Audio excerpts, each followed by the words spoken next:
अस्सलामुअलैकुम and welcome back to my YouTube channel. तो भाई आ गए हम दोबारा से एक और नई वीडियो के साथ। ये वीडियो आ तो कल या परसों ही जाती है, लेकिन मसला ये हुआ कि भाई वेदर इतना ख़राब हो गया कराची का और तबीयत इतनी ख़राब हो गई कि मैं बना नहीं पाया। तो आपको मेरी आवाज़ से भी थोड़ा अंदाज़ा लग रहा होगा कि मैं नाक से बोल रहा हूँ, क्योंकि नाक का ही मसला चल रहा है। नज़ला ज़ुकाम ज़्यादा चल रहा है यहाँ पर कि जगह जगह रोड खोद दिए गए हैं, तो इस वजह से जितना भी गर्दो गुबार था वो अभी हवा में मौजूद है। तो जिसकी वजह से मैं वीडियो टाइम पर अपलोड नहीं कर पाया, उसके लिए माजरत। लेकिन ये वाली वीडियो उसके बाद एक और वीडियो मैं हफ्ते तक डाल दूँ, क्योंकि अब मेरी तबीयत काफ़ी बेहतर हो गई है। चलिए वीडियो में आगे बढ़ते हैं। तो आज की इस वीडियो में मैं आपको बताने वाला हूँ कि भाई टायर चेंज करते हुए किन बातों का आपको ध्यान रखना चाहिए, और जो मैंने टायर चेंज करे हैं उसमें क्या फ़र्क है, कब टायर चेंज करना चाहिए, कब नहीं करना चाहिए। अपने एक्सपीरियंस में आपको इस वीडियो में बता दूंगा क्या क्या चीज़ें आप लोग को टायर चेंज करते हुए ध्यान में रखनी चाहिए, और अपना एक्सपीरियंस भी शेयर करूंगा जो मैंने टायर चेंज करवाया। इससे पहले भी मैं बहुत सी गाड़ियों में टायर चेंज करवा चुका हूँ। बाइक्स के टायर चेंज करवाया, बाइक्स की वीडियो मैंने डाली हुई है, गाड़ियों की आज तक नहीं डाली है। मेरे ख्याल से फर्स्ट टाइम होगी। कार्स की टायर के रिलेटेड एक मैंने इन्फॉर्मेटिव वीडियो डाली हुई है कि टायर के पैटर्न्स को कैसे पढ़ना है, ये सब। तो उसकी वीडियो आप जाके देख सकते हैं, मेरे यूट्यूब चैनल पे ऑलरेडी अपलोडेड है। तो इसमें मैं इतना डिटेल में नहीं जाऊँगा, कुछ अहम बातें हैं, बाकी मैं आप चलते हैं वीडियो की तरफ। तो मैंने जहाँ से टायर चेंज करवाया वो है उर्दू बाज़ार, और मैं यहीं से ही चेंज करवाता हूँ टायर। कराची में उर्दू बाज़ार बड़ा मशहूर है, कराची वालों को सबको ही पता होगा। उर्दू बाज़ार दिल पसंद के सामने पड़ता है, एमरजीना रोड के उल्टे हाथ पे। तो वहाँ से एक शॉप है, और मैं सियांटा वगैरह के भी इससे ही करवाए थे, पुरानी गाड़ियों के भी।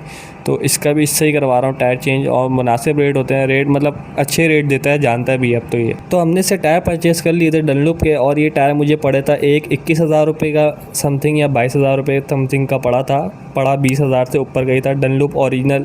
अब इसमें ऐसा ये होता है कि एक कॉपी भी आता है, तो 2 नंबर कहलाता है। उसको मैं नाम भूल गया इत्तेफाक से, क्योंकि बात पुरानी हो गई और टायर भी मैंने अब तो काफ़ी यूज़ भी कर लिए। तो उसकी हाफ़ रेट होते हैं, मतलब अगर ये मुझे चारों टायर पड़े अगर 92 90 ऐसे कुछ के, तो वो जो टायर आपको पड़ेंगे वो इसकी हाफ़ रेट के पड़ेंगे। तो अब वो हाफ़ रेट के मिलेंगे। वो ब्लू कलर की पैकेजिंग में फ़िलहाल तो मिल रहे थे, ये जैसे ये येलो में मिलते हैं डनलॉप, तो ये ओरिजिनल होते हैं। ये नहीं बोलते कि कॉपी है, लो क्वालिटी है, ये नहीं बोलेंगे आपको। वो बोलेंगे पता नहीं एक लफ्ज़ था, तो वो कह के बोलते हैं, तो इस वजह से। लेकिन उसके रेट भी वो सस्ते ही बताते हैं। तो जिसकी ये होता है कि रेंज कम होती है तो वो ले लेता है। लेकिन मैं आपको प्रेफर ये करूँगा अगर आप डनलॉप पे ही जा रहे हो, क्योंकि बेस्ट टायर जो है वो डनलॉप ही है। अगर आप टॉप उस पे देखो ना, डनलॉप या योकोहामा वगैरह। योकोहामा थोड़ा सॉफ्ट होता है, और उसको ना थोड़ा ओरिजिनल मिलना मार्केट में ना ख़ास तौर से मुश्किल है आजकल के दौर में योकोहामा, क्योंकि वो ज़्यादातर आ रहा है स्मगल। तो इस वजह से मैं डनलॉप पे जा रहा हूँ। मैंने पहले वाली गाड़ी पे भी डनलॉप के डलवाए थे, और अभी भी डनलॉप पे ही गया। अगर आ रहे होते योकोहामा ना, शक नहीं होता तो मैं डलवा लेता। इस वजह से मैंने ये चीज़ करी। अब आ जाते हैं टायर की कंडीशन में। टायर की कंडीशन ऐसी थी, कहीं कहीं तो घूमड़े पड़े हुए थे। जब से मैंने गाड़ी परचेज़ करी उसी दिन मैंने बोल दिया था सेलर को, भाई टायर तुम्हारे फारिग हैं। बाकी अलॉयरिम गंदे नहीं है, मतलब अलॉयरिम गंदे हैं, निशानात इतने नहीं है। इंडिकेटर आपने टायर के देख लिए, बिल्कुल ही फारिग आ गए टायर। इंडिकेटर भी घिसने को आ गए। इस हालत तक टायर की ये हालत हो गई। जब टायर खुले तो हमें इतने सारे पंक्चर भी थे उस टायर के अंदर। तो टायर ये जैसे मैं आपको इंडिकेटर दिखा रहा हूँ, ये 3 इंडिकेटर होते हैं हर एक उसके अंदर। तो आपको इससे अंदाज़ा हो जाता है तकरीबन पूरी होने वाली है। मैकेनिक वगैरह तो बोल लेते कि भाई है अभी टायर में जान 30,000। मैंने कहा भाई मैंने अभी लिए और मुझे चलानी है 1 साल 2 साल 3 साल, तो मैं क्यों रिस्क लूँ 30,000 किलोमीटर। वो मुझे तो लग ही रहा है ना, बिल्कुल ही फारिग हो गए। तो ये टायर था एक 75 70 13 का डलवाया मैंने साइज़। इसमें वैसे जेन्युइन आता है 155, वरना तो लोग 165 भी डलवाते हैं, लेकिन क्योंकि ग्राउंड क्लियरेंस फिर कम हो जाती है इसकी कल्टस की, तो इस वजह से बेस जो रहता है ना वो 175 70 ही रहता है कल्टस के अंदर। हाँ थोड़ी एवरेज ये माठी कर देगा, लेकिन चलेगा। और ये जो टायर है फिर डनलॉप का, ये मैंने दूसरी गाड़ी में भी चलाया हुआ है यार। ये मक्खन टायर है।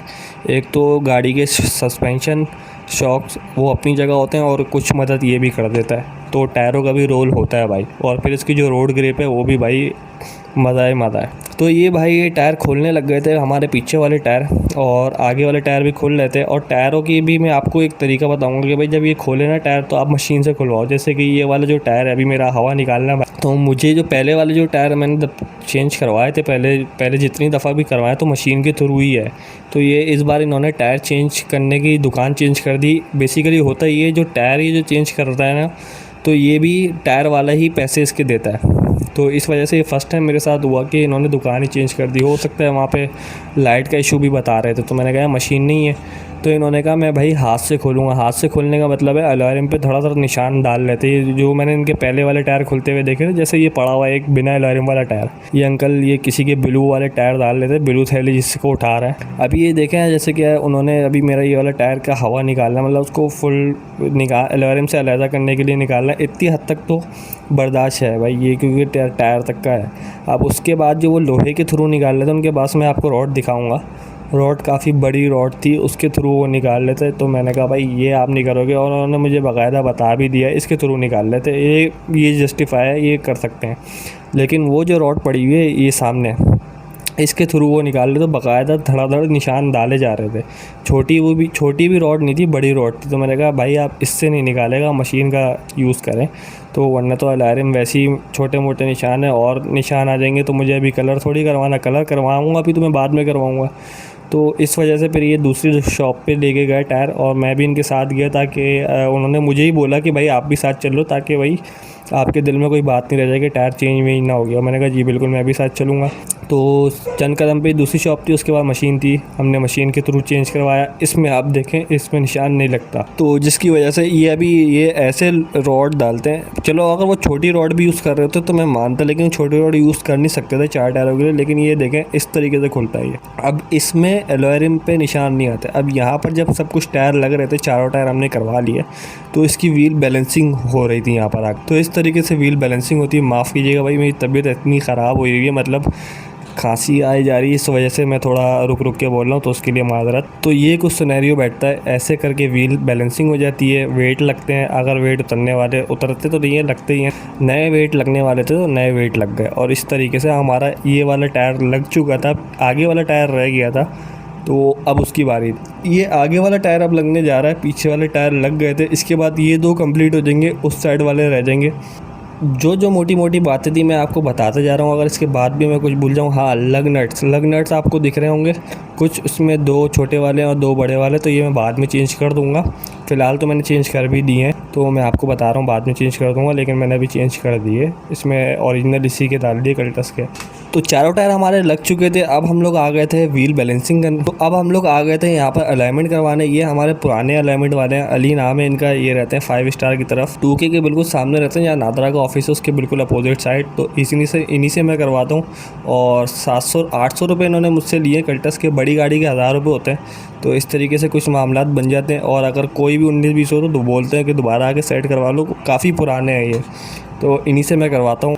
बाकी चलते हैं वीडियो के एंड की तरफ। तो उम्मीद है आप लोग को ये वीडियो इन्फॉर्मेटिव लगी होगी। इन्फॉर्मेटिव लगी है तो भाई वीडियो को लाइक लाजमी कर देना, और चैनल को सब्सक्राइब करते जाओ, बेल आइकन दबाओ। मैं ऐसी वीडियोस डालता रहता हूँ, तो आप लोग उससे कमेंट सेक्शन में भी बता सकते हैं कि आप लोग को कौन सी वीडियो रिक्वायर्ड है, तो मैं उस पर भी कोशिश करके अपलोड कर दूँगा। अदरवाइज़ मेरे भी अपना एक जो कल्टस का प्रोजेक्ट चल रहा है, तो उम्मीद है टायर के रिलेटेड आपका ये सारा मसला ख़त्म हो गया होगा। और जिसको पुरानी वीडियोज़ भी देखनी है वो भी जाके चेक कर लो। टायर के जो नंबर है वो कैसे पड़ते हैं वो मैंने उस पर बताया हुआ है, बाइक के हों गाड़ी के हों सब बताया हुआ। इस वाली वीडियो में मैं ज़्यादा डिटेल में नहीं गया, जो कि मैंने आपको बताया आप उसी पे गौर कर लो, बहुत है। बाकी उसके लिए आप दूसरी वीडियो चेक कर लो, वो आपके लिए बेस्ट रहेगी। बहुत रिसर्च करके मैंने वो वीडियो बनाई थी, और आप उसको मिस नहीं करना इसके बाद। तो मिलते हैं आपसे नेक्स्ट वीडियो में, तब तक के लिए अल्लाह हाफ़िज़।